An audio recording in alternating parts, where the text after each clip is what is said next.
everyone, there are bowl A, O, and bowl B. The shape, material, and type are all the same. Bowl A is filled with treasures, and bowl B is filled with trash. Which one do you feel has more value? Of course, it's A. A, filled with treasures. What determined the value of the bowl? The contents determine the value. It's the same with people. What kind of thoughts are contained determines a person's value. So, in a word, we can express it like this. A person is what they read. Do you understand? We can assume that our human body, which seems like our own, is actually a rental house that we must return and leave before reaching 100 years. But it would be nice if the being residing in that rental house is a person of high caliber. Wouldn't it be wonderful if heroes, great figures, and mentors who have moved the world could reside in our rental house? What makes that possible? It's by reading and internalizing the good books written by such people. It allows you to speak their stories with your own tongue in front of others and to write down their great thoughts. You might even create books that sell well and can help others. Then by fully embracing and embodying the mental values and beliefs they hold, you can also become someone who serves as an inspiration to and helps others in their lives. It's right to think that a person is essentially the books they have read. There is also a saying by Dr. An Jung-gun, whom I respect in our revered Bibi Nation. If you don't read a book for even a day, thorns will grow in your mouth. Now, you understand what that means, right?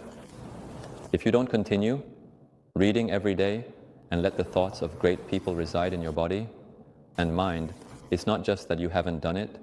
Instead, all sorts of trivial and petty things will enter your body and mind, causing you to say things with your tongue that hurt others and create various troublesome issues. Thorns will grow in your mouth. This is what was said. Therefore, if you are a person who wants to develop, you must keep books close. Then, what abilities are cultivated through reading? In fact, even if you only know this for sure, you would naturally read books even if told not to. Now, let me tell you, this is important. Does reading create the minds necessary for success? Let me explain this to you. Yananis. The first ability I can mention is the ability of uniljisim. Nanaise, what is this? Okay, it means understanding 10 things by hearing one.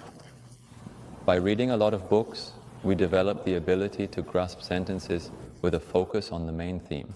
So, the ability to immediately identify the core message or the most important point that the sentence or text is trying to convey keeps developing.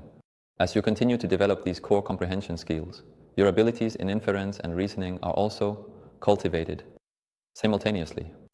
In other words, a person who has developed the ability to grasp the core message by reading many texts can predict the sequence of events when reading another book, observing something, or receiving information from someone. They develop the ability to infer and deduce first. When this happens, others will recognize that person. They will say, this person is truly exceptional. When you tell them one thing, they understand 10.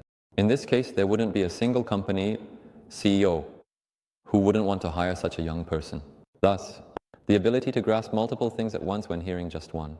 With this, you can be recognized as a talented individual. This is one of the incredible powers you gain when you read a lot. The second power, is the ability of seeing the big picture. Even if you have a string of pearls, they must be strung together to become a treasure. Individual pieces of information are laid out in front of us. Then it is extremely difficult to bring people into a state of deep focus and immersion with that. Therefore, it is necessary to arrange them in the correct order, create a framework, and properly flesh it out. That is precisely the ability of seeing the big picture. So, to put it simply, these organizing skills are directly related to marketing abilities in today's society. So, the fact that I was able to introduce classes that didn't exist in the academy world when I was in my 20s means that I acquired thorough marketing knowledge about what effects my classes would have on certain audiences. My major was in education, and even though I didn't study business management separately, the reason I was able to do this well is because I read a lot of books. This developed my organizing skills and the ability to see the big picture, allowing me to present great value to others. This foundational strength to live happily was established through reading at that time. I don't know what kind of books you internalize or what kind of mentors you have. I have embedded many wise individuals within myself, within my body.